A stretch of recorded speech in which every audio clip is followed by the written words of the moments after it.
In prime time news this evening, Omicron confirmation. Prime Minister indicates a new COVID variant is the dominant strain in Jamaica. 60 days. PNP gives police commissioner ultimatum. And later, local craft industry struggling. Part 2 of a primetime news in focus.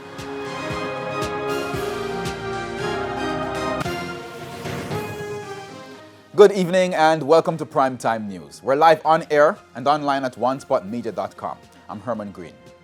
Also this evening, the business day, there's Primetime Sports, there's sports commentary, E-Prime, and your weather reports and forecast. But before the break, here's our feedback question.